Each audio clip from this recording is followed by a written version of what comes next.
Brilliant. Thank you all for coming. So welcome along to November's lockdown SciBar. I'm really excited that we've managed to get Dr. Helen Pheasey to come and talk to us tonight about her research.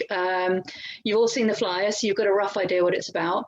But I would just like to say as well, we've been promised a lot of puns. And as this is a SciBar, I'll suggest a little SciBar drinking game where for every pun, everyone has a little swig. I'd have put more in. I would have put more in if I'd known. Sorry, guys.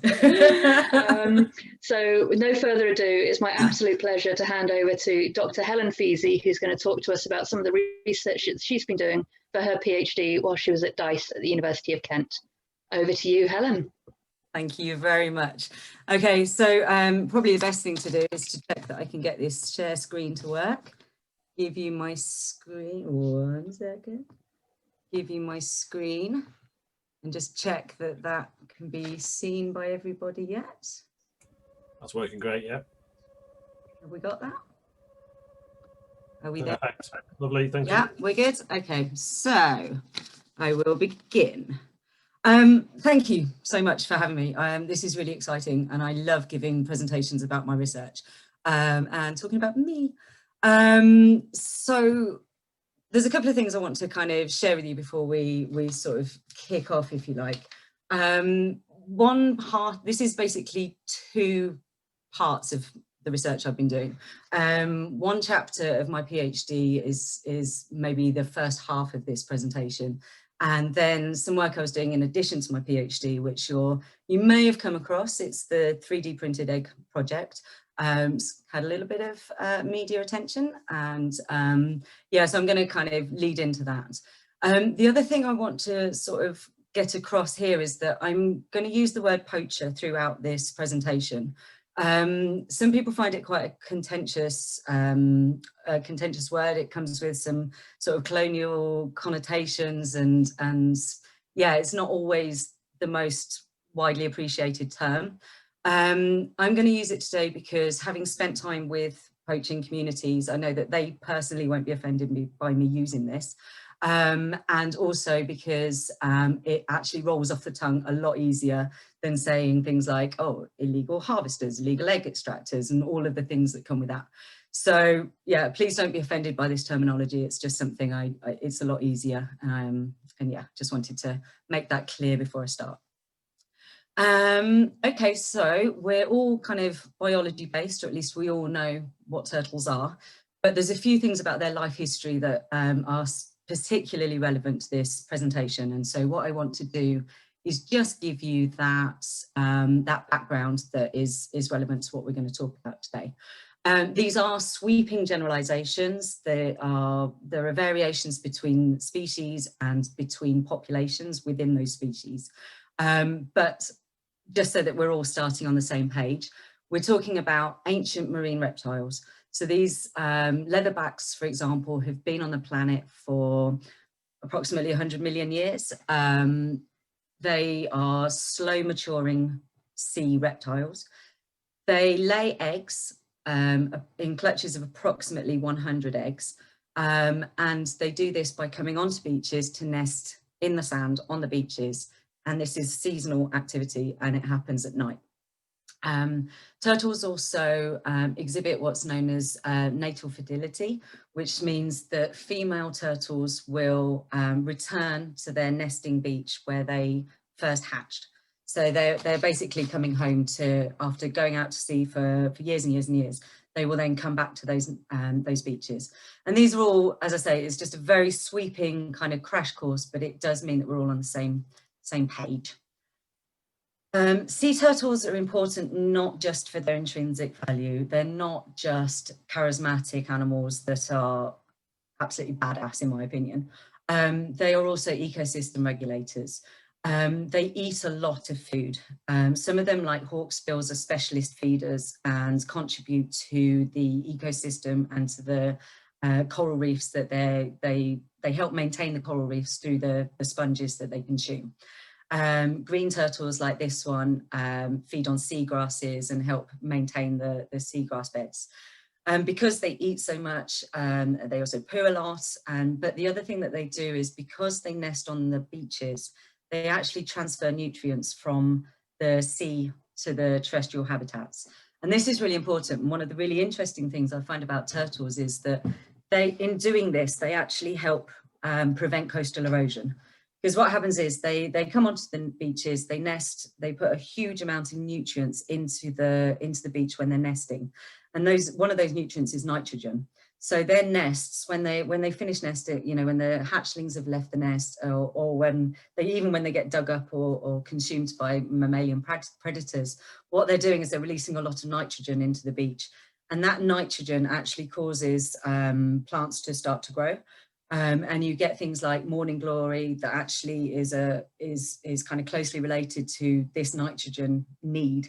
And so what that does is the morning glory actually helps maintain the structure of the beach and prevents coastal erosion. So by nesting on the beaches, the turtles are actually preserving the beaches. Despite all of this and the importance of turtles, it's also worth being aware that they are all threatened with some degree of extinction. Whether that is, olive ridley turtles are near threatened. Hawksbill turtles, Kemp's ridley turtles are critically endangered. The only exception to this is the flatback turtle, which is only inhabits Australian waters, and they're data deficient. But the other everything else is suffering some degree of threat. Whilst we're talking about turtles, I also want to talk about the importance of the eggs. And one of the things that I think is really important to get across, and one of the things, it's all very well talking about preserving the individual turtles, because that individual is going to nest several times in a season, and then every year for the rest of her life. But at the same time, it's really important to be aware of how the eggs are so valuable. And I think the best way to kind of describe this and to explain it is because there is this time lag. It's because turtles mature so slowly, and because it can take 25 years, for example, for a female turtle to hatch from an egg and then return to her nesting beach to mate herself. In that 25 years, if we lose a generation of eggs now, we're going to see the impact in the population in 25 years' time. And there's this lovely quote that was that I've put here, which is, when you're looking at green turtle populations, it's like looking at a light from a star that's 25 light years away. So the light we're seeing, it appears to be shining now, but you don't actually know if you're looking at the star has got brighter or if it's burnt out in that time, because we're just getting the light off it so late. And that time lag is really why it's so important to preserve eggs.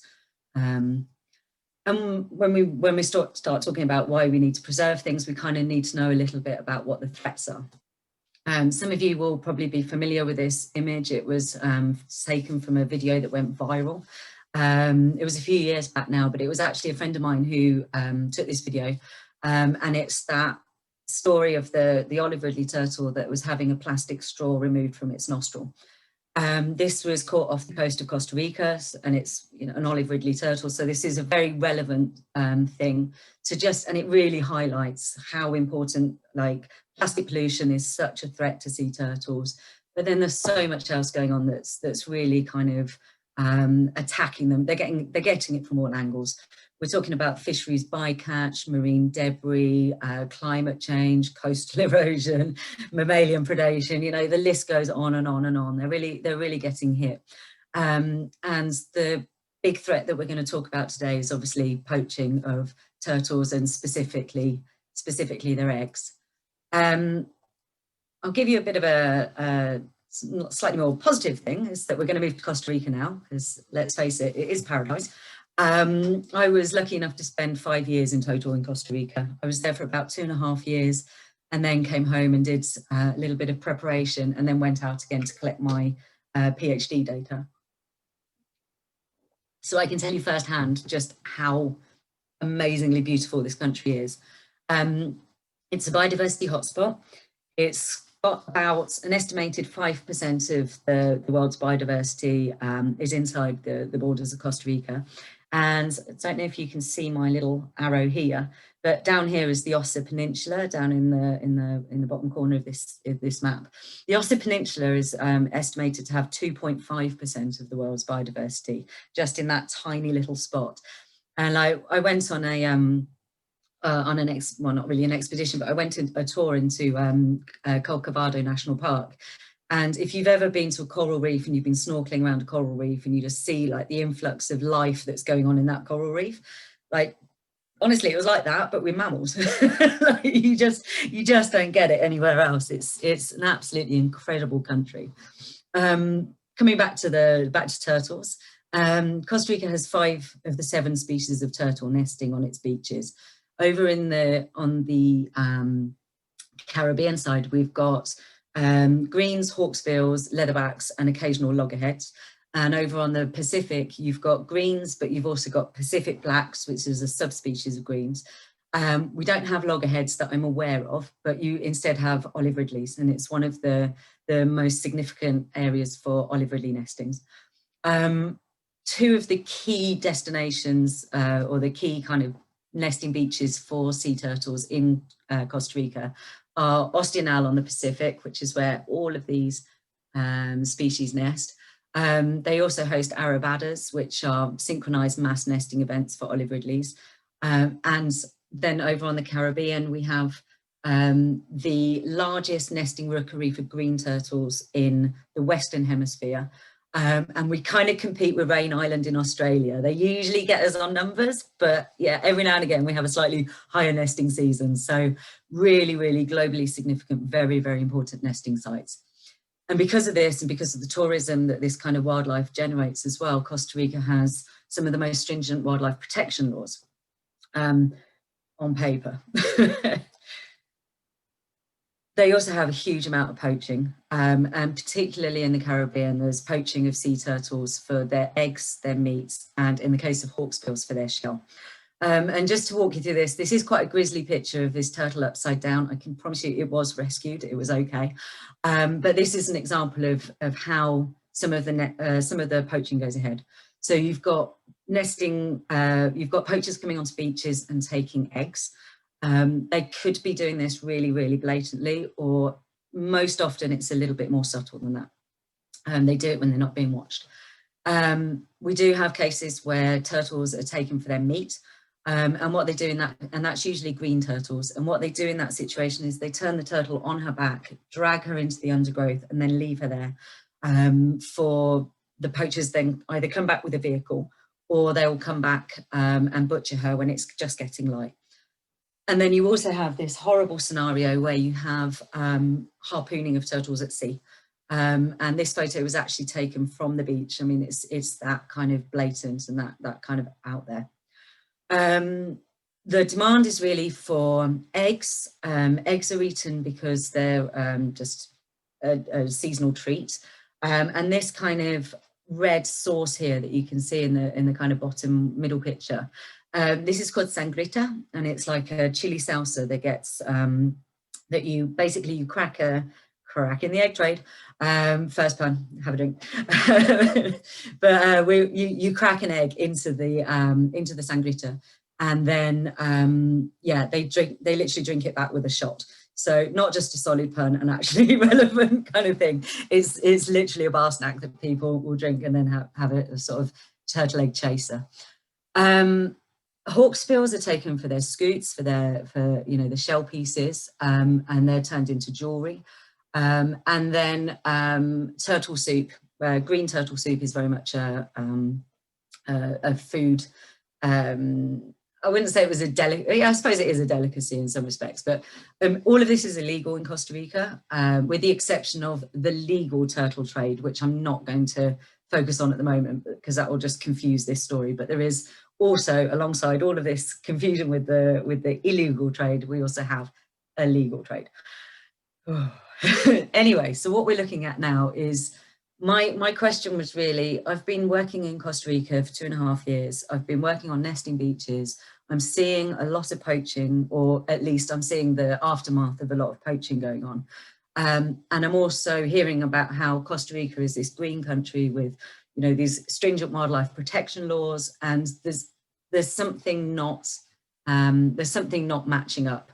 So we have this disparity now where we have the law that says you can't poach, and turtles are protected under 2 wildlife laws. They're protected under a specific turtle law, and they're also protected under a general wildlife law.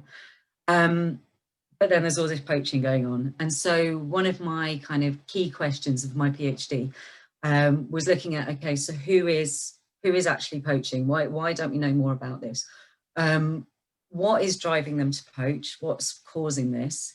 There's a law, but what level of law enforcement actually exists? And then if we've got a disparity already, is it due to there being bribery or corruption or something along those lines? And so these were really the questions that I had when I set out to kind of investigate this. And I figured that the best way to find out about poaching is to maybe just go out and ask them. So I went out to Costa Rica, I went over to the Caribbean coast, and I spent quite a lot of time on where these 3 stars are. You've got 3 nesting beaches with a high number of sea turtles. In the north, you've got, in the middle one's Tortuguero, which is the place I was telling you about with the green sea turtle nesting rookery. Just north of that, we have a beach called Playa Norte, which basically, it essentially gets the backwash of the Tortuguero population. So we don't get anything like the numbers of turtles that you do in Tortuguero, but we do still get a significant number, and there's a lot of poaching on that beach. And then down in Pequari is more of a leatherback nesting beach.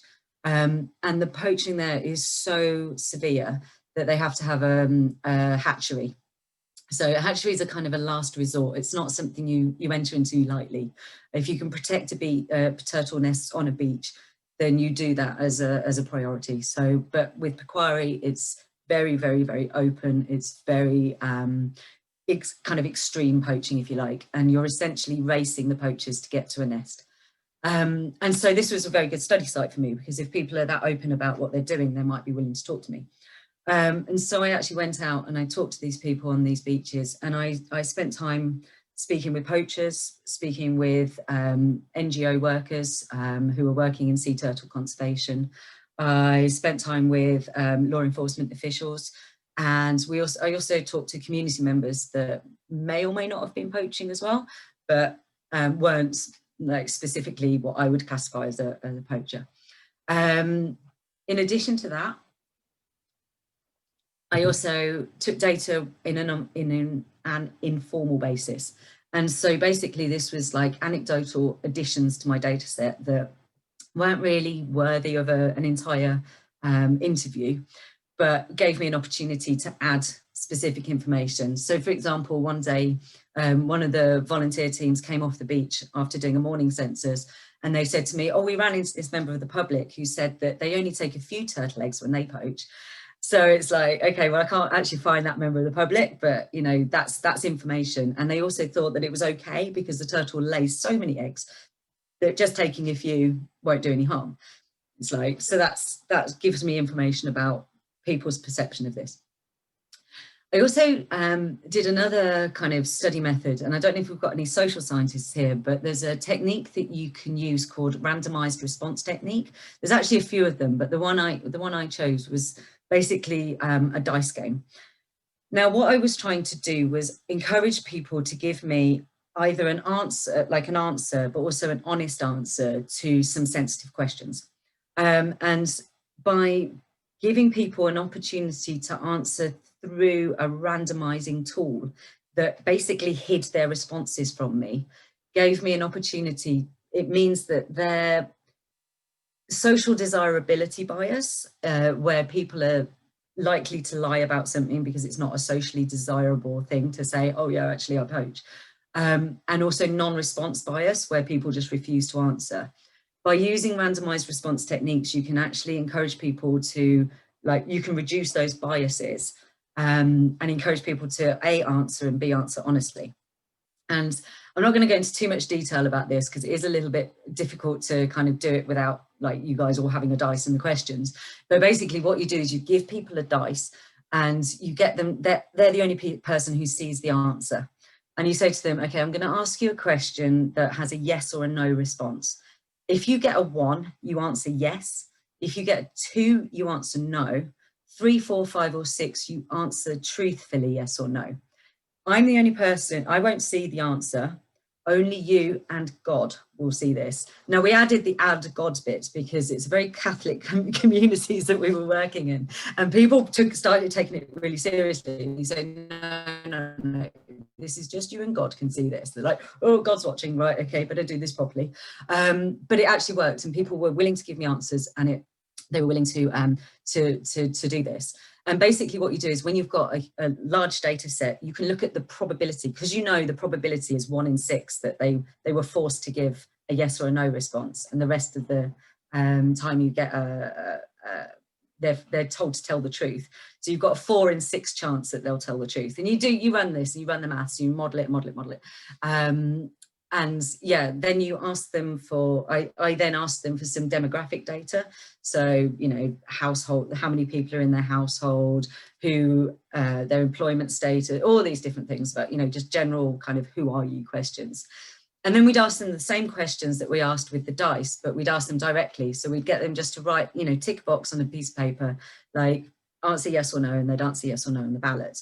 And the theory is if they have sensitivity about answering these questions, they're more likely to lie with the direct kind of ballot questions than they will if their answers are protected by the dice. So yeah, as I say, it's a little bit tricky to kind of explain without doing an example, but that basically this is what we were trying to do. So then we started, those were the methods, and we basically identified through the interviews that there were 4 types of, like, poachers kind of fell into 4 groups. On a very, very, very small scale, we had people that were poaching for subsistence. And I can think of 2 examples in the whole of like my study time and 5 years in Costa Rica of people actually relying on turtle eggs or turtle meat for their protein requirements. Slightly more, you had like a cultural use of turtles where people would take a turtle nest or take a green turtle for their meat around like national holidays and things like that. It's like a traditional time to eat turtles, so they would poach a turtle then. Far greater, you had petty criminals, and these were really marginalized individuals who they might have the general kind of sort of people were male, ostracized from their own communities in some way, some marginalized individuals. They'd either been in prison, and it was very, very common in Costa Rica to go to prison for failing to pay for your child support.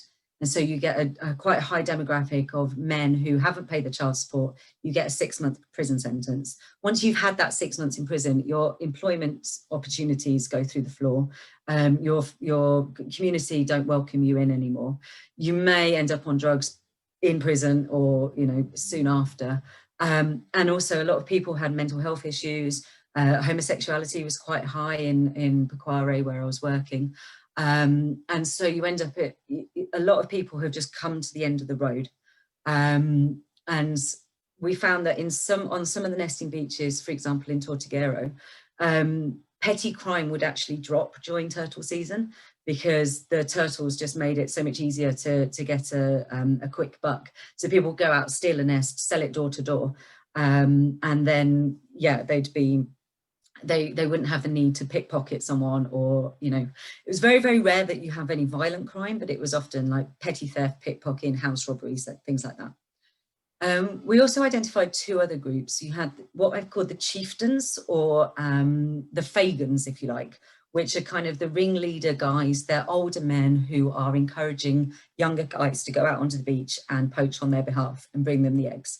Within that category, there was also definitely one poacher on one of the beaches I was working who would go out and take his young son out with him, this child, I don't know, 7 or 8 years old. And so what they would do in that situation is, because he knew that if the child had the eggs, the police would not arrest the child. And so it was all very circumstantial, and so he was using his own child to protect him when he went out poaching. And then finally you have like the group that obviously for safety reasons I had the least kind of exposure to, but there was definitely talk about organised crime syndicates that were involved in turtle meat. And these were usually referred, like, the thing that I came across was really, it was like narcotics traffickers who were traveling from South America, Colombia, Brazil, kind of South America, going up to Miami, for example, and they would use Costa Rica as a refueling point.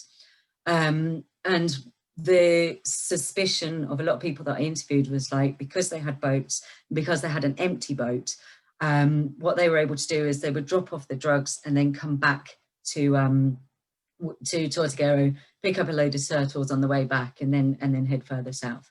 So you had this kind of link with that kind of trade as well. And what was driving this? What was causing the petty criminals to take turtle eggs? What was going on? There was something slightly more that was happening, because everyone I spoke to, with the exception of 2, I think is my sample size there, but like, so many people kept coming back to the same thing every single time. It was like, it's drug addicts who are doing this. It's the people, it's los drogadictos. And everyone was, I would say to them, who are these people? Who are the poachers? And they're like, oh, it's the drug addicts. And then I'd say to them, okay, what sort of drugs are we talking about? And they would say crack cocaine. So solid pun, because you thought when I was saying cracking the egg trade, I was actually talking about cracking a turtle egg. No, my friends, we're talking about crack cocaine in the egg trade. So yeah, we have there was a big problem with crack cocaine, and it was crack cocaine was the main thing that people referred to. Marijuana came in a close second, alcohol. And also alcohol seems to be going on the Pacific as well, which was, it didn't go into this particular paper, but it's certainly something that seems like crack and marijuana were big on the Caribbean coast, and then on the Pacific, it was mostly alcohol, but crack does seem to be coming into it as well. The other thing that people were quite open and willing to talk about was the amount of, like, the value of this. And we're talking, they would say to me, and this was in Picari in particular, they would say, well, we swapped 12, they would also say this, they go, those drug addicts, those poachers, they would swap 12 leatherback eggs was worth 2 rocks of crack, which is the equivalent of $4. So you're talking about a very, very low value product. And bearing in mind a leatherback nest, you'll probably get about 3 or 4 hits or 3 or 4 exchanges within a leatherback nest. So in Tortuguero, where there is just such a huge number of turtles, we were actually finding that they would take a whole nest of about 120 eggs, grab it into their t-shirt and just sell it door to door as quickly as possible. So an entire green nest would go for about $4 as well. Just to give you an idea of the scale of the problem. This is, I'm making light of such a serious issue. But yeah, just to give you an indication of just like how, like, I don't know, this kind of just visualizes it beautifully. It's like, this is an olive ridley sea turtle that was found off the coast of Costa Rica. It's entangled in marine debris, which is one of the threats I was telling you about. But also those blocks that you're looking at, they're actually blocks of cocaine. So this is a classic example of where the poachers have been on a boat, they've seen the Coast Guards coming, they've cut the line, they've dropped their cargo, and yeah, these blocks of cocaine have just been swimming around, and the turtles got entangled in them. So it's slightly indirect, but I think it kind of exemplifies the point quite nicely. Then we're going to do a bit of science now. There are a few graphs, but they're pretty good graphs if you ask my opinion. So I think we're amongst friends here. When I was talking to you about the RRT, the randomized response technique, versus the direct questions, the 3 questions I was asking was, in the last 12 months, yes or no, in the last 12 months, have you bought or sold eggs that you believe to be from an illegal species, like turtle eggs from an illegal species? And what we found on this situation was more people, the RRT is on the left-hand side, and what we found was that yes, more people admitted to buying or selling, i.e. trading eggs, than when we ask them directly. But as you can see, the confidence intervals, they're not overlapping. So these are not significantly different from each other. So basically, in this situation, whether they were asked directly or whether they were asked using the dice, there's no difference. Like, people are willing to admit to this. We then asked a slightly more sensitive question, which was, in the last 12 months, have you illegally removed turtle eggs from the beach? And as you can see here, what's actually happened is the RRT has caused people, it's forced them to say no more than they would have done from the direct questions. They were actually happy to directly admit to doing this, albeit with low numbers. And again, they're not, the confidence intervals overlap. There's no significant difference between these two things. So people weren't finding the issue of poaching particularly sensitive either. And then finally, we had the same question regarding bribery. We said, in the last 12 months, have you paid a bribe or received a bribe, depending on who we were talking to, in relation to turtle eggs? And pretty much in this situation, looking at the direct questions, pretty much no one is really admitting to this, and the RRT is actually forcing more no answers again. So that really gives us an indication that certainly within our sample size, people aren't actually paying bribes to get out of this situation. And this is something that we found very, very interesting. And so when we were talking to poachers, when we were talking to law enforcement officials, we started asking about this. This is one of my favorite Coast Guards. He has a massive gun. When we were talking to these guys, the poachers basically said to us, well, why would we pay bribes? Like, they were just kind of looking at me like, why would we pay bribes? There's no penalty to this. And so basically, yeah, they would say, you know, there's just no reason to worry about this. If the police come, we just drop the eggs, we just hide them. I just throw them over there, they're not mine. And that's literally what the law requires, is that the eggs are actually in your hands when you're caught, which is almost impossible. When we talked to the law enforcement basically told us the same thing. They were like, well, we could arrest them, but they're not going to get put in prison. There's not going to actually, by the time it gets to court, we're not going to get anywhere. And so you're not going to leave a murderer out of prison so that you can make room for someone taking turtle eggs. I mean, there's some crimes are just worse than others. And at sea, it was the same problem. It was like, well, we can't ambush someone at sea, like they see us coming. And so this was really kind of very informative for us about what's going on here. It's like, well, you've got very strict laws that they can't enforce, that are full of loopholes, and you know, there's nowhere to put prisoners or criminals when they actually get caught. And the other thing that the poachers were telling me was like, well, and law enforcement were backing this up. They were like, well, there's no, like, we can arrest them, but they'll be back on the beach tomorrow night because we can't keep them. And, you know, what do? They haven't got anything, so we can't find them.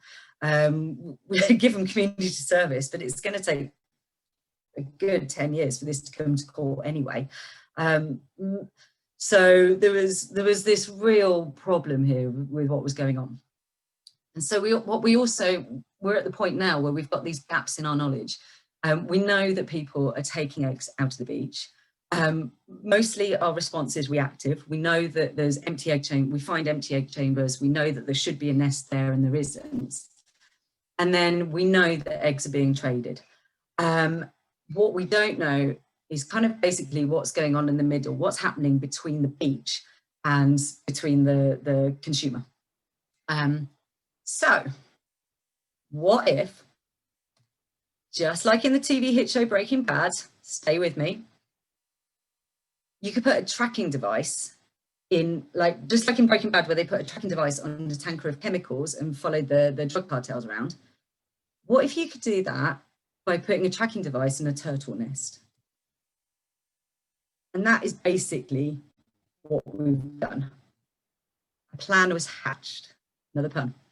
I'm going to actually leave it there. I think that's a good point to kind of step away and go, guys, you're not going to believe what we're going to talk about next. And yeah, we can come back to that. But in the meantime, get yourselves a drink, have a cup of tea, or go to the bar, or I'll hang around and we can chat about things so far. But yeah, we'll come back and actually talk about the turtle eggs and the decoy eggs in a minute. Okay, so where were we? recapping. Yeah, solid pun, Pound was hatched. So yeah, basically we were just saying about how we've got this gap in our knowledge. We know that eggs are leaving the beach, and we know that they're being traded, being consumed, but what we don't know is what's going on in the middle. And this is where I get to introduce an absolutely fantastic NGO called Paso Pacifico, and a genius called Dr. Kim Williams-Guillen. Kim was watching Breaking Bad, hence the actual link. Like, it wasn't just me making that up. She was actually watching Breaking Bad and thought, God, what if you could put a tracking device inside a turtle egg? And I think The Wire did something similar as well, where they were putting inside a tennis ball, they basically put a sound recorder, and that kind of allowed them to try and listen to drug dealers. And so you've got all of this going on, and then it's just like, the technology's there, isn't it? It's small enough, we could do this. Not only did she have this fantastic idea, she actually went ahead and did it. she created a 3D printed decoy turtle egg. This is what it looks like. It's basically, this is a cross section, and what she did was create a 3D printed housing that she would print halfway, embed with a tracking device, and then carry on printing around it. And so you end up with a complete ball, if you like. Just to show you this in a little bit more detail, you've got the GPS-GSM transmitter, a battery pack, a SIM card port, so you need to put in a local SIM card, and you're basically using exactly the same technology that you have in your mobile phone. So you have, your phone has GPS, it has phone capabilities, it needs a SIM card, it needs a battery, it uses a GPS, not GPS, a UBS USB charging port. What she also did was, because these were mimicking a green turtle egg, they weren't actually heavy enough, and so she put ball bearings in to make them heavy enough, but also the weighting was uneven, which mimicked the feel of a turtle egg. When you can feel a turtle egg, it's weighted unevenly as it moves around. On the outside, you have these two ports where you can actually put your local SIM card in, and you actually charge it, and you've got an on-off button. And what you would do is then put these little trapdoors over the ports, and then seal them shut, as sealed units. The other thing that she incorporated into the design, which is again another stroke of genius, is she actually put this dimple in, because sea turtle eggs, they're not like chicken eggs. They don't like crack. They're not solid. They're actually like soft and squishy. And when you pick them up and touch them, you will actually create a dimple with your thumb when you hold them. And so this is something else she's incorporated into the design. When you actually receive the eggs, she did actually send them to me in egg boxes, which I thought was hilarious. And she, so I got all of these eggs, and as you can see, like you can see that they're not actually turtle eggs, like, but actually when they're going into the nest, that's not so much of a concern, because when they come out of the nest, they look like this. And one of these is the decoy, and the other three are green turtle eggs. I think it's the top left. I'm not entirely sure, but as you can see, once they're covered in sand, they're very, very difficult to tell apart. And we actually had one quite amusing example where we were actually digging up the nests at the end of the incubation periods, and it hadn't been poached. And our research coordinator at the station was like trying to open these eggs to do to see what, and she was like, I can't open this one, what's going on? She actually got out a pair of scissors and started cutting it before she realised, oh wait, that's one of Helen's eggs. so you can really see that, like, when they're coming out of the nest, they're a lot more kind of authentic looking. And the thing about these eggs as well, it's not actually how they look, because the poachers are working at night, so they're just moving they're digging up the eggs as quickly as possible. It's how they feel, and if they feel different, then they're going to notice. But if they're the same weight, they're the same temperature, they're the same texture as a turtle egg, that's the absolute key. And so Paso Pacifico have this fantastic prototype, but they haven't actually tried them in the wild, if you like, or in a field test. They've only kind of driven them around town and see if they work by driving them around and they fit in the housing, and it's all very nice, but will they actually work? And so they had these questions that they needed to answer. They wanted to know, are we going to fool the poachers? Are they going to take the bait? Also, we it's safe to assume that we're not going to have every single nest poached. And so in that case, like if we leave one of these in a turtle nest, is it going to do any damage to the nest? Obviously, we want to know if they're going to work. And then also, because this is the first time anyone's done it in the field, we need to try and almost look for things to go wrong and sort of try and find as many scenarios that we can work through as possible to sort of see what things do we need to factor in. So if we do this in a real life setting, what do we need to be prepared for? And this is basically where I got involved. As you can see, I'm extremely appealing right here. And that's because I wanted people's money. And lots of it, and I got it. So I did a fundraising campaign. I got in touch with Paso Pacifico when I heard about their research, and I was like, wow, this is so compatible with my PhD. We should really link up. And it took a few phone calls. I'm quite persistent. But yeah, I eventually managed to speak to Sarah from Paso Pacifico, and she was really keen to get involved and work together, because I had a nesting beach that we could try this on, and they had the product and they wanted to try it. They didn't have the money. Nobody's got any money. So I did a crowdfunding campaign. I literally blitzed social media for 3 weeks solid. I was utterly shameless in my desire to get your money. And I raised £5,300 of a 3,500 target. So it was brilliant. And thank you to everyone who supported it. So I got the money and got ready to go out into the field. And I'm not lying when I say that the permits that I needed and the ethical approval process for this project was enormous. Nobody wants to give you ethical permission to follow people around doing covert research. And, you know, it was really, really important that, you know, because this was an academic study, that people were aware that nobody was going to get arrested as part of this field trial. It was just to test it. We weren't going to do any harm to any of the turtle populations that we were working in. You know, nobody, like, we wouldn't pass the information on to the police. I wasn't even allowed to pass my data on to people at Paso Pacifico. Like, it was only I got those coordinates. So yeah, with all of these kind of provisos in place, I managed to get my own way. Persuade them that I deserved permits, and yeah, the project went ahead. The police in Costa Rica weren't happy that I wasn't going to give them the data, but they were also really excited about the project, so they let me go for it anyway. And I actually went out and worked on 4 nesting beaches. Over on the Caribbean is where we started, working with these green turtles at the top. And this was at Playa Norte with the Caño Palma Biological Station, who gave me everything in kind and were just absolutely fantastic. I then went over and did deployments in the Pacific, working with Olive Ridley's. And we worked on 2 beaches with an organisation called Crema, who again gave me everything and just welcomed me in with open arms. And then I went up to Ostianal, which is the extremely large nesting beach that I talked about earlier in the thing. So we've got 2 huge populations of turtles, specifically because if we were going to do any damage with these eggs, it would have the minimum impact on the population. We certainly weren't going to try this with like hawksbills or something that was critically endangered. When you get the eggs, you have to program them in the field. And so Kim actually came out to the station and we sat on the beach and we walked around trying to get signal. You know how you're trying to get signal on your phone? Exactly the same thing, except you're doing the same thing with turtle eggs in your bag. Trying not to alert the locals to what we're doing. I'm just walking around with these. Yeah. Just walking around with a turtle egg in my hand.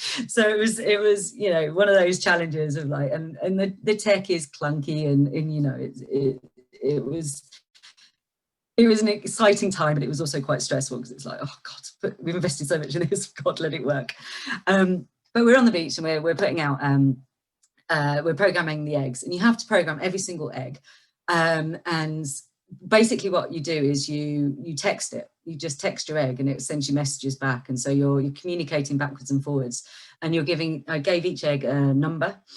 So this one's TT076. And then it links to a smartphone app that you have that goes with it. So within this app, you can do all sorts of things. I chose to have the settings to emit a signal every hour.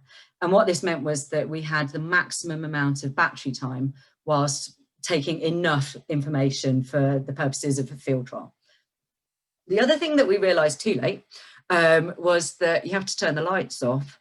And so the first night of deployment, we actually had to abandon deploying any eggs because I went out to take it out. I was like, is it working? Oh God, it's just lit up like a Christmas tree bauble. So like, we can't put that in a nest. They are going to spot that one. so yeah, we then had to go back to the drawing board, go through the whole process of like, you know, turning all the lights off by SMS signal and da da da da. So yeah, it didn't run smoothly by any means. But yeah, eventually we got all the eggs programmed and ready to go. And then we're literally out in the field. Everything went wrong. Like, anyone who's done field work, which is most of you, goes wrong, right? But we had more than our fair share of disasters, mostly over on the Pacific, but nevertheless.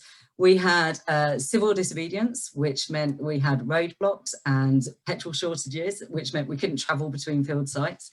I injured myself so many different inventive ways. I had 2 abscesses during the course of this. I mean, who gets abscesses? I got 2.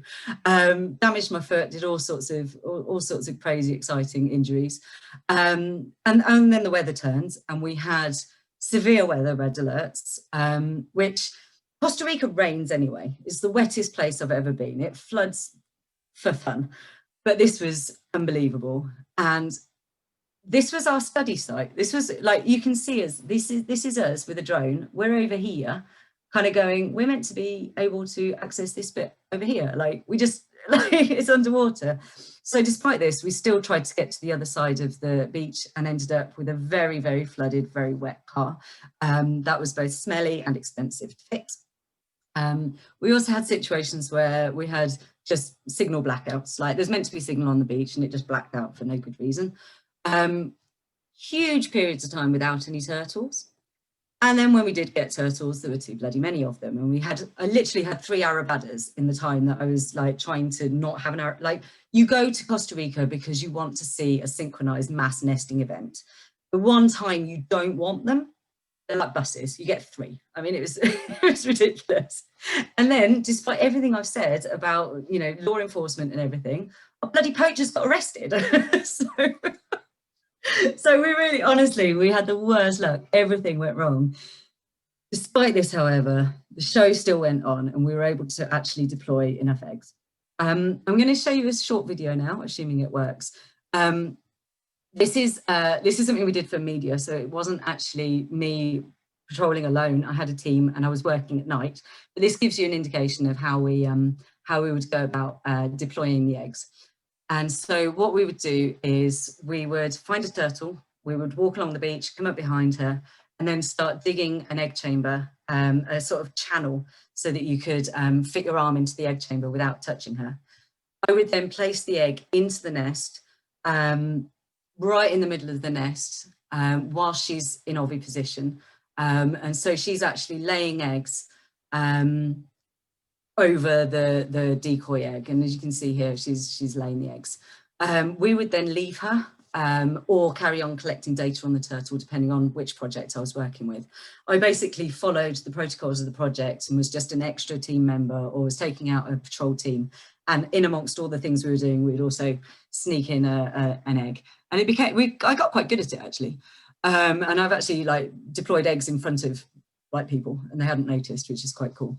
The other thing we would do is triangulate the nest so that we could find it again. And this was basically a process where we would choose 3 pieces of vegetation, tie flagging tapes to those 3 pieces of vegetation, and then measure the distance between the egg chamber and the tree or whatever we'd put flagging tape on. And we'd take those 3 measurements, and what that meant was that when we came back the next day or later on, we would reverse measure those points and it would take us back to the exact point of the egg chamber. In theory, it doesn't always work, so don't always get it right, but mostly that would work. But what that meant was that at the end of the incubation period, we could actually dig up the nest and see, okay, why didn't these eggs hatch? Which ones, how many did successfully hatch, and which ones didn't and why? And so we really did this in order to ask, like, are the eggs, is it safe? Is it safe to do this? And so we would wait for either the hatchlings to leave the nest and we'd see evidence that hatchlings had left the nest, or we'd give it a certain amount of time and just be like, yeah, there's no way anything's going to hatch now. we'd go along, we'd dig up the nest, open every single egg that wasn't hatched, and look for these following variables.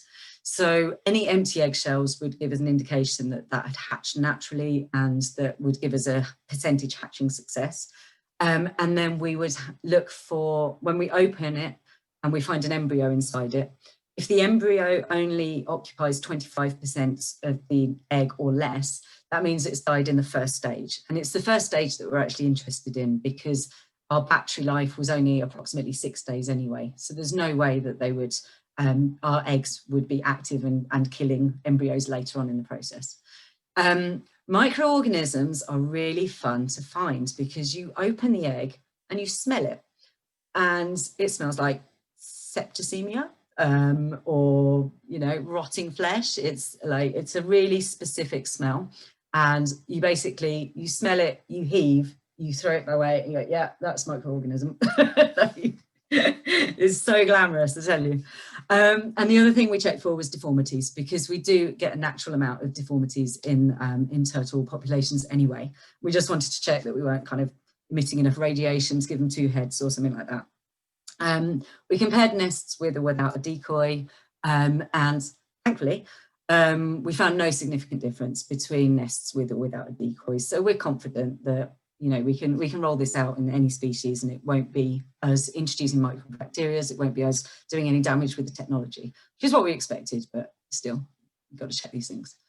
The other thing that we would do is check the malfunction rate. This isn't interesting at all, but this is something we did. You just see if the eggs turn on, do they know where they are, work out how many were working, how many weren't, do the maths, got a malfunction rate, okay, good. It's boring, I'm not going to carry on with that bit. But what we're really interested in is, like, will the poachers actually take the bait? And what I have here is an olive ridley egg on the left, and then one of our decoys.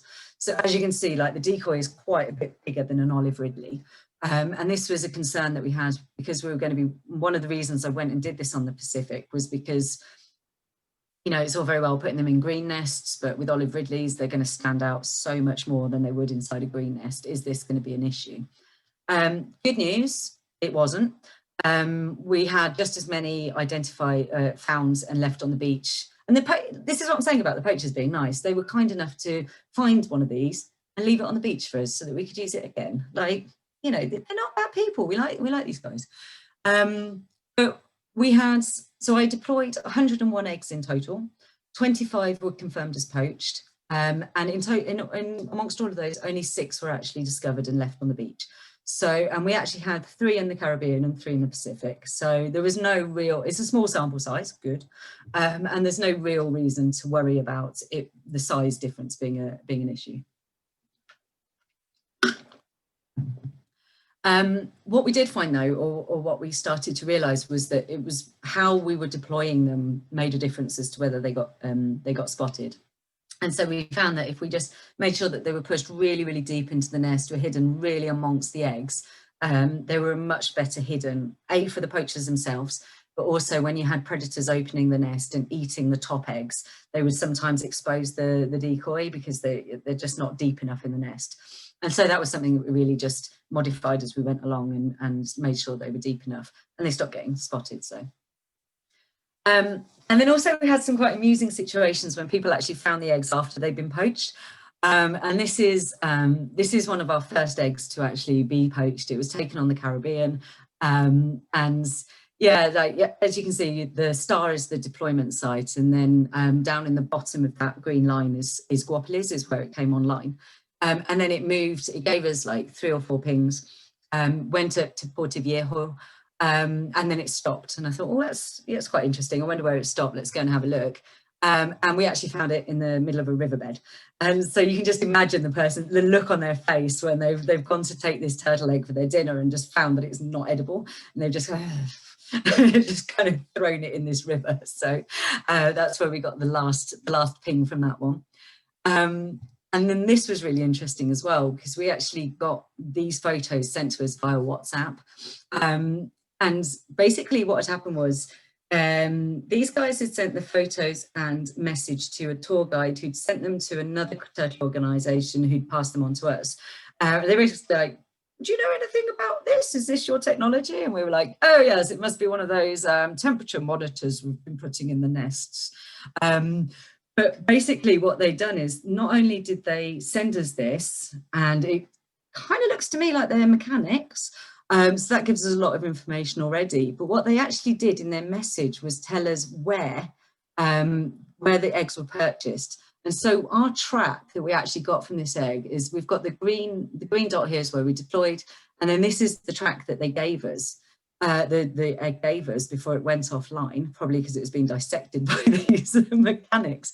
But what they did was they filled in the gaps for us, and they actually said, oh yeah, because these eggs were purchased at this location at this time, and there was a whole nest like that was sold, and you know, it was on this day. And it's just like, wow, that is intelligence that we weren't getting from the eggs themselves. So we've kind of got this bycatch data that's really, really interesting. And then the final kind of example of someone finding it and as finding out what happened later was, one of the guys actually handed them into the police, and like the police actually gave me this transmitter back and said, "We think we know who might be doing this." so you've got this kind of but again, this kind of really emphasizes what I was saying earlier, which is like the sensitivity around this subject is just not there. Like if someone has found one of these eggs and felt confident enough to hand them into the police, it really just shows that there's very little penalty that's going on with this. They weren't concerned about this. They also didn't really know what it was, which helps, but still, like, it's technology in a nest. There's only one way you're going to get that. So, but then we come on to the kind of bit that's really interesting, which is the tracks that gave us data. On one beach, we found that this track, it was one of our shortest tracks. We deployed it the next day. It was the next evening, actually, that it came online. And it literally just pinged twice, went 2 kilometers and stopped at the nearest bar. And that was it. That was the trade chain. So that gave us a lot of very interesting information, because we already know that people are eating these as bar snacks. And we now have, if we could use it, a bar where people are, you know, willing to purchase poached turtle eggs. Another track that we had, this one, ignore this great long green line, that was just us driving in. But then we parked at this P here at the top, deployed the egg at the second P, and then it stayed offline for a little bit, and then it came on and it just pinged repeatedly at this one site. And if you actually look at the maps, you can see that there's actually a property here. And so from a law enforcement perspective, that would be very interesting kind of place to go and sort of ask people, like, what have you got? You got any eggs? Like, it's kind of indicative that they might have some more turtle eggs there. But then finally, the kind of the track that proved the concept, it was the one that really kind of made it and made this like publishable apart from anything else, was this one. And just to kind of put it into context of what was going on with this, it was quite late in the project. As I said, there was all of these problems, like 2 Arab adders on this beach. It was just horrendous. And I was really at the end of my tether with this, and we weren't really generating anything from this beach. But it was like, okay, we'll just, and I basically really inconvenienced people a lot to get more patrols out and to do this. I'm quite persistent. But yeah, we went out on the Saturday night and we deployed an egg. And I think it was like early hours of Sunday morning that we actually found the turtle, put the egg out. And again, nothing happened. And it wasn't until Monday morning that the egg started to move and it came online. And this is how it looks on your mobile phone. It just moved and moved and moved. And it was like, oh my God, like this has gone a really long way. And I've had to blank out the information there because it gives away locations. But basically this track stopped at it was like a supermarket loading bay. It's like a back alley dodgy transaction, like, and bearing in mind by now we're in a place where there's a lot of signal, so we were getting like 10 meters accuracy of this egg. Like we knew spot on where it was, and I zoomed in on Google Maps and like I'm looking and I'm just like, I know exactly where that is. That's not in a supermarket, that's behind the supermarket. Like dodgy. And so the next day I went to download the data from the egg because I was already really happy with this. I went to download the data from the egg, And lo and behold, it's moved again, and it's actually in a property. It's in a domestic dwelling, and you can see it's in the one with the green, like the green roof. The temptation to get in the car and drive to that house and knock on the door was almost unbearable. It was lucky I was 137 kilometers away. I know this because the eggs traveled that far, but it was like, this is incredible. You know, that's pretty much proved the concept. And just to give you an idea of how far that's actually traveled, we've done the whole trade chain here. We've definitely put an egg in the beach and someone has taken it. So we've got the poacher. The fact that it's waited almost 48 hours suggests that it's also possibly handed over to a trafficker. And because we know about the poachers and we know about their kind of reasonings for poaching, their capacity to actually move eggs inland is probably quite slim. And then this trafficker has gone at high speed, so they're in a vehicle, we know how fast they're traveling. They've gone high speed to a back alley to hand it over to what was probably the person selling them, and they're selling them door to door. We know that that's happening on the coast, that these transactions happen door to door, but it's also appears that that's also what's happening in inland as well. So yeah, it was a good day. Like we'd proved the concept. These bloody things do work. And yeah, what we then did was we looked at like more details, and we're now able to be in a position to say, okay, the eggs pinged at these points, and on this map it's the ones in red, which means traveling at that speed, we're pretty confident that they must have taken these roads. And once you start having an idea about what roads people are using, you can start looking for pinch points in kind of combating the illegal trade and always being proactive for once rather than reactive to the poaching and the trafficking. We then put it all together, wrote a paper. It was published in Current Biology, which was fantastic. It got a huge amount of media, as you may have noticed. But this was the graphic that we used in the paper. And one of the questions that I get asked over and over again when I'm kind of talking to people and doing interviews about this is like, what's happening next? What's the next plan? And it's like, what we would really like is for other marine turtle organisations to take on some of these eggs and also to run them and see what's problems, what things they encounter. And the recommendations that I've kind of come up with for them to kind of build on this project is that the first thing you need to be aware of is your species will affect your deployment strategy. So in the case of green turtles, you can be sitting with that turtle for over 3 hours. They take a really long time to nest. Sometimes they'll just dig loads of egg chambers and then not nest. But because they're vulnerable to poaching for meat, we have to stay with that turtle. And ultimately, we're going to put the conservation of that turtle first, which means that we're sitting with her for a really, really long time. You learn to love your study animal. My God. But what it also means is that while you're with that individual, the rest of the beach isn't being monitored. And so you really, for green turtles, you need quite a high number of patrol teams out. On the Pacific, it was a bit different with the olive ridleys because people weren't eating them. It was quite simply a case of find a turtle, she starts nesting, drop in an egg, go to the next one. So it was like boom, boom, boom, boom. As I've said, it's important that the eggs are buried deep in the nest. And something to be really aware of is don't panic if the eggs are discovered, because we found that on every single beach that I was putting eggs out, they were discovered first, but then we started getting tracks anyway. So that really implies that there's either a high number of different poachers. The poachers aren't talking to each other. You know, it's not the end of the world if you get rumbled on your first go. It's not necessarily going to affect the rest of the project. Your poacher profile will also affect how things pan out. And we actually found that there was a real difference between the Caribbean and the Pacific, because I was already aware of the Caribbean situation, and because we knew that they were all taking crack, we knew that their activity was mostly at 4 o'clock in the morning.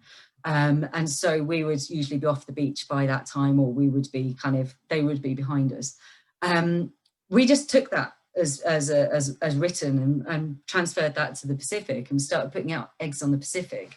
And one night we had a really successful night, and we put out like 12 eggs, and like we were doing triangulations left, right, and centre. And we were like, oh, 3 o'clock in the morning, super. We're done. We'll go home. The poachers can come out now. And it turns out that on the Pacific, because alcohol, or this is my theory, is because alcohol is more of the driver. By 3 o'clock in the morning, they're done. They've gone back to bed. Like, they're out. They're not interested. And so what we found was we actually scared off all the poachers on our first round, because we were expecting them to be active at 3 in the morning, 4 in the morning, and they're actually active at 6, 7 in the evening. So yeah, it's one of those. But this is what we were looking to do. We also found that predators were different on the Caribbean and the Pacific. On the Caribbean, our biggest problem was dogs, domestic dogs. And we found that in the case of domestic dogs, what they would do is actually target the nests at the end of the incubation period. They were kind of triggered by hatchlings leaving the nest, and that would be what would stimulate them to kind of find the nest and dig it up. Whereas on the Pacific, we had things like coatis and raccoons and things like that were actually really savvy to what was going on. And as soon as the turtles started nesting, sometimes they'd be actually eating the eggs as the turtles laying them. And so we had to like devise our strategy around that as well, to make sure that the eggs were deep enough to be exposed by these predators and not visible to the poachers. So these were all kind of crazy things that we were looking to go wrong, if you like, and yeah, there were loads of them. So it's pretty handy. So just to kind of round up and finish up here, like, you know, Costa Rica has, it does have a poaching problem, but it's poverty related, and it's a lot of the poverty related problems, some of those are indirectly leading to poaching. We found that people didn't find the subject sensitive at all. And that when we were deploying the decoys, that they were safe. I've put here that they're affordable. They're affordable to turtle organisations in a position to fundraise for them. They come in at about $60 each. So law enforcement in developing countries wouldn't be able to afford them, but they're designed for turtle monitoring projects at this stage. But they are also showing a lot of promise, and we do appear to be identifying 2 different like things that are going on. One is that the majority of eggs are staying local, but then also there is some sort of inland trade going on, probably with middlemen. And then, yeah, we do believe that they have the potential to be a law enforcement tool, not only because they're generating tracks themselves, but also the intelligence that we're getting back from, like, for example, when we found the mechanics sent us a load of information about the nest, the movement of the eggs that we wouldn't have got from the tracks. But finally, what I would say about this, it is just one tool in a multi-pronged approach to turtle conservation. And while it's very sexy and very cool to have this law enforcement tool, really law enforcement is only going to place a plaster over a wound. What we really need to be doing is looking at educating the children from a young age, not even necessarily about conservation and about turtles and things like that, but if we can give them the baseline education so that they can go to high school, they can have better job opportunities, they have a higher level of literacy, that's going to be the thing that really is going to make a difference to prevent people from actually taking eggs in the first place. All of the projects that I worked on that I've mentioned, both on the Caribbean and the Pacific, they all have really, really solid community conservation projects running alongside them. And I think that's something I'd like to finish on, that is like, you know, law enforcement's great, but if we can deal with the root of the problem, I think that's going to be much, much more effective. So on that note, I would like to thank you guys for having me. Brilliant, really appreciated it. It was a lot of fun. Also, some of these guys gave me funding in actual money or funding in kind. And then a few of the media sources were they were the first guys that kind of covered my story. And yeah, but also anyone who's watching from recent media coverage, thank you very much as well. Thank you, Helen. That's wonderful. Plenty of applause here and lots of questions. So I'll give you a second just to take a little bit of water on and rest your Yeah, rinse my mouth out. I mean, I'll be honest, I think if you put a GPS tag on me, you'd find me 2 kilometres away in the nearest bar as well. I don't know. I mean, it's not rocket science, is it? Yeah, But yeah, we have got some questions in that have come in. Please, those of you who are here, do put some more questions into the chat box if you want to. At some point soon, we'll cut the recording and we'll make it a bit more free for all. So if you've got other things to do, please move on. But yeah, let's start going through some of the questions for you. So first up from Jenny, do you think that the poachers or the possible poachers you were talking to more easily because you're female or part of a team asking questions? Why did it work so well? They were, yeah, I mean, it definitely helps. Honestly, I think having dreadlocks really helped as well, because it like, no, they would literally just be running around going, Rasta go. And like, I think there was a few things going on. First of all, I was, most of the time that I was working with the poachers themselves was in Pequari. And Pequari is a very unique situation because it has there's a turtle monitoring project there that has the hatchery and is working with trying to protect the sea turtles. And then literally everyone else on this sand, it's just a sandbar. It's like, there's probably about 40 properties. There's nothing there. There's no shop. There's no like facilities. It's basically got a water supply from well water, coconuts, fish and turtles. And people, as I say, they go there because they're literally at the end of the road. They've got nowhere else to go and they move into the area for turtle season. And so there's been a long-running turtle project. There's been a long-running problem with the poachers. They've reached this kind of, I don't know if you'd call it a stalemate, but it's an agreement which keeps it peaceful, because there's an honor amongst thieves, if you like, in the poaching communities, which is, if you get to the turtle first, it's your turtle. And so that also applied to the volunteer teams. So you'd go out and volunteer and you'd literally be racing the poachers. So when I kind of turned up there, I sort of decided that the best approach would be to just level with the guys and like, don't come in trying with any ulterior motive, go in completely like honestly. And I would just say to them that, you know, I'm Helen, I'm from England. In my country, if you want to collect mushrooms, if you want to pick fruit, if you want to use your natural resources, that's really encouraged. It's like, oh, foraging, that's the cool new thing. You know what I mean? Whereas I come to your country and you've got a lot of Westerners telling you can't do that. So I really want to hear your side of the story. Honestly, I don't think any of that was necessary, because quite honestly, people who take cocaine like talking about themselves. So they were just coming up to me going, Rasta girl, when are we going to do our interview? And I'd be like, well, it's morning, you know, and just, you know, wait for them to be sober. But yeah, like, so I was giving them all this wonderful kind of anthropology, and they're just like, yeah, but can we talk about me yet? So, but yeah, they were honest, they were open, it was so easy to triangulate their data as well, because they all pointed the fingers at each other and they all knew each other's names.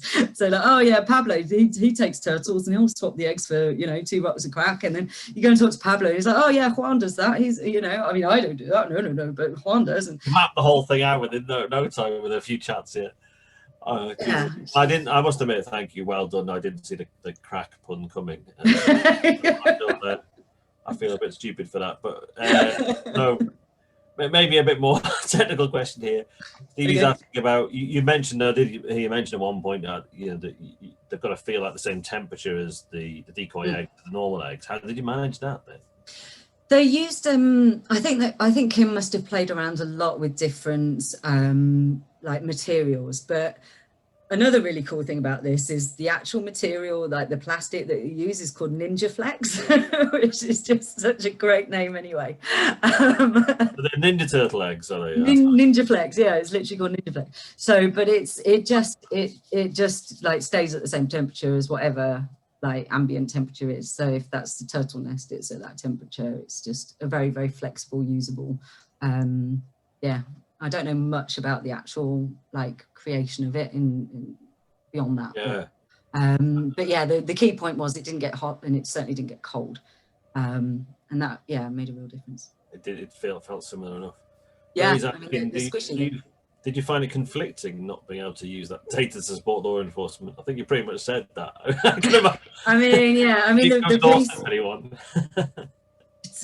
honestly, I just wanted to go and knock on their door. I actually drove there to see if I could see the house with the green roof from the road, and I could. It was just like, oh, do I just go and knock and just say, excuse me, did you buy something a bit weird recently? And it was just like, you know what, I've gone through all of this ethical process, like it kind of motivates you to follow it after you've gone through that process. So yeah, no, I let it go, but yeah, it was tempting, but yeah, it is what it is. And did your presence there affect the way the turtle's behaving in terms of different clutch size or anything like that? No. Basically what we do is we wait until we will be patrolling the beach. And usually, you know, there's a turtle because you can see the tracks coming out of the sea. It's a bit like, I mean, in the case of a leatherback, it's like a tractor's just driven out of the sea. But I remember the first time I saw turtle tracks, I thought someone had driven an ATV out of the, I was like, what on earth is it? Oh, wait, hang on, we're looking for turtles. Maybe it's a turtle. Bearing in mind, it had been a few months of patrolling before anything actually happened. So, you know, we didn't, yeah, anyway. But yeah, what you do is you then, like one person, the leader of your patrol team, walks up the tracks very, very slowly, very carefully, finds the turtle and establishes which way she's facing. And then you make sure you're always behind her. And so are they aware when you're there? Does it seem to affect if you do it right, if you're like, we usually by the time we can hear her, we kind of get down on our hands and knees and we're literally crawling around in the sand, kind of following the tracks and just stopping, listening. And you can hear her because she'll be moving sand. So you learn to like identify which way the sand's being swished.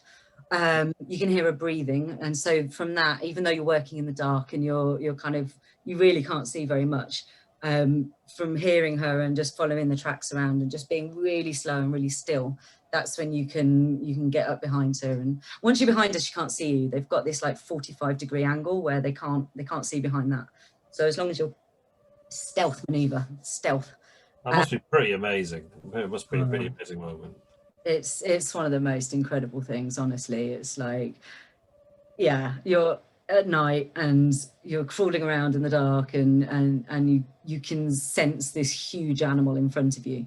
And one of the things that I really like about turtle work is that, you know, often when you've got a study animal, you may, like if you're working with birds, for example, it's just like, there's one, and it's gone. You know, you're racing after and you have to catch it and actually like, you know, oh, I need, you know, catching snakes or catching frogs or whatever.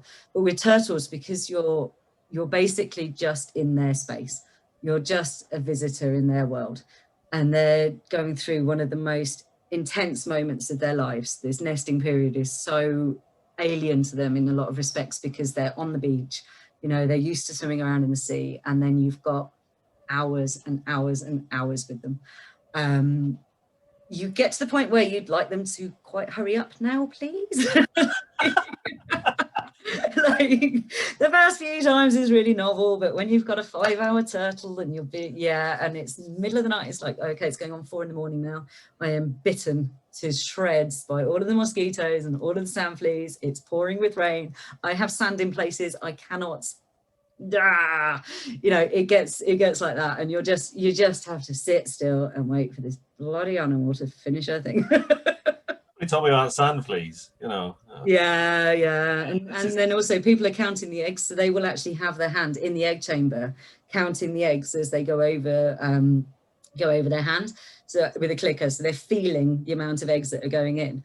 And at the same time, they also have the tape measure in the hands so that the person triangulating the nest is off doing their thing. So you're there paralyzed, face down with your face far too close to the back end of a turtle. And yeah, anything that's biting you, you're stuck, you're just there dealing with it.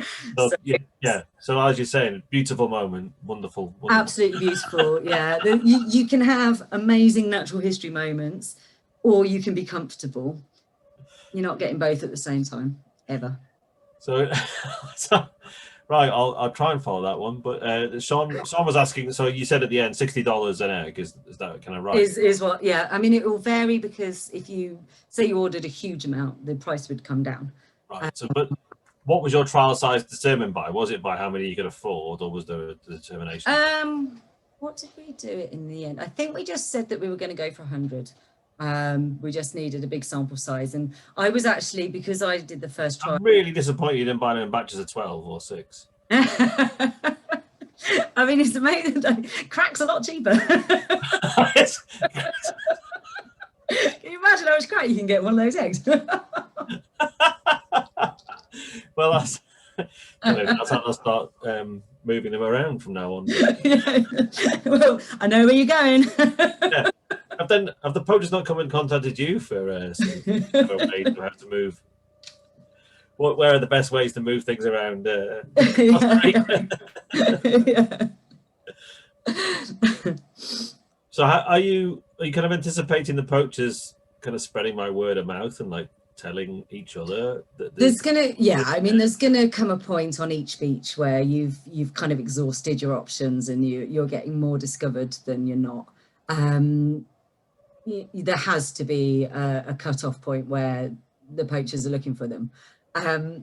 When we were out there, like people were worried about it, and a lot of people get in touch going, "You put this on social media, the poachers will find out," and da, da, da. It's like, guys, they can't read, they haven't got one. like, they're not on Facebook. It's fine.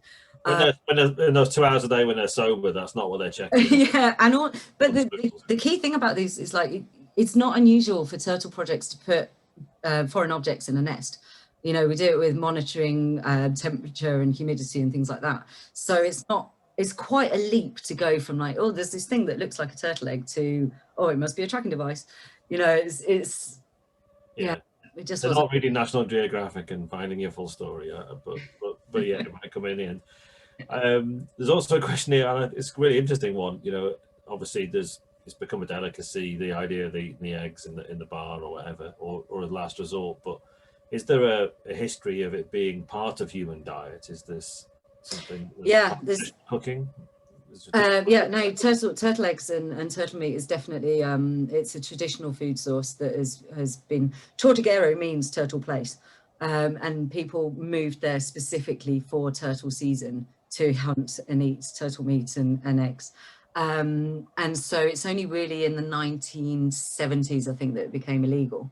And there used to be legal turtle abattoirs in Limon, which is a little bit further along the coast, further south. And so, yeah, people are it is very culturally ingrained. But I think now people are, certainly in Tortuguero, people are recognizing the value of them alive rather than dead. Because there's a lot of ecotourism, there's a lot of tourism that goes to Tortuguero. That's also increasing a lot in Ostional and other places. So people are kind of recognizing the value of that, and also with a lot of the work that the conservation organizations are doing in schools and with community groups is really having a very positive effect. But yeah, at the end of the day, like you're always going to get some poaching, and I think it will be those guys that really need it for subsistence, and also the guys that take it for cultural, like around like holiday. I remember sitting in a bar in Cauito, which is like a pure tourism, and overhearing some guys talking about how they'd found a green turtle had come up and they'd butchered it on the beach and barbecued it on the beach that the other night. And I kind of bounced along going, "Oh, hi, are you talking about turtles?" And they would, "Oh yeah, by the way, I speak Spanish." But yeah, they those guys didn't want to talk to me, surprised, but well, yeah, but yeah, understanding the stories behind. I mean, I guess there's a qualitative research element here to understand what kind of things you even need to measure in the first place. Yeah, you kind of got to start off like that. So that sounds fascinating, and it sounds like you went about it with all the right kind of attitude. Beck has been asking, were there any actual confiscations in the time you were there? Did the law actually do anything? Did you hear of anything that actually happened? From my decoy eggs, no. But yeah, as I said, like inconveniently, there were times when like there was suddenly a police presence in the area. It's like, are you kidding me? Yeah. Those police are never there. Honestly, never when you want one. It's like the worst failed bust, you know. It's yeah, and it's just like, and we actually delayed our first thing because like there was an increased police presence in the area, and it's like, and at one point we did kind of get paranoid and a bit suspicious. It was like, the only people who know about this project are the people that gave us the permits. Do they not want Costa Rica to be in a bad light here? And it's like you start, and it's just like, they're not that together. Chill out. Well, as Lindsay's asking, is this a case of that the police want to police by consent and that they don't like the idea of being criminalised for poaching? Is that the feeling there, or is it? Sorry, what was the question again? Sorry. So is it that the police generally want to kind of police by consent, and that they don't, there's a general feeling within the society there you don't want to be don't want the idea of being criminalized for poaching? I mean, you seem to describe there's a certain balance, a truce, a stalemate where the stalemates amongst the poachers, definitely, like, and between the poachers and the volunteer teams. You've also, in addition to that, you've got a third element, which is the police. I think the police, all the individuals I spoke to quite a lot of police and coast guards, and like, they were really motivated. They really wanted to be able to do something, but they just didn't have the resources to actually do it. And we would get in touch with them when we knew that a turtle had been butchered, for example, and we'd say, look, there's another dead turtle. And it got to the point they were just sending us like sad face emojis back. That was literally their response, because it's just, well, what can we do? Like, we haven't even got the fuel to come over and see it. Like, there's nothing we can do. Like, and we had situations where like the law is so full of holes. There was actually a case where one of the local community members had turtle meat in their freezer, and the police still wouldn't arrest them. They were like, I know there's blood on the machete. I know the machete's next to the freezer full of meat, but it still counts as circumstantial. It's like the problem's higher up. The problem is in the law courts and stuff. So what do you do? Like, you can't take something off someone who's got nothing. And like, a lot of these poachers, they just move into like people's houses for the season. They got nothing. You can't find them. Well, they don't got anything to pay it with. Yeah, as part of the answer, that you've drawn attention to it more globally, and that the pressure's put on the government, plus also some of this value in ecotourism.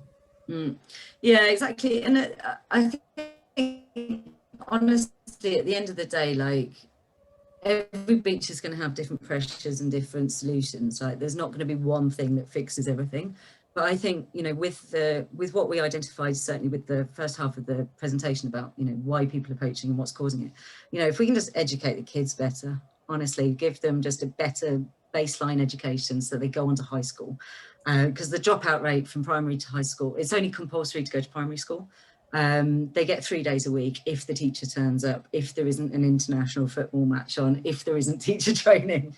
They're just not getting the education that they need, and it's kind of rife across the coastal communities. So I think that's where you're going to find the biggest impact.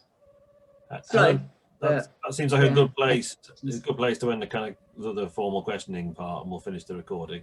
Okay, cool. Thank you for having me.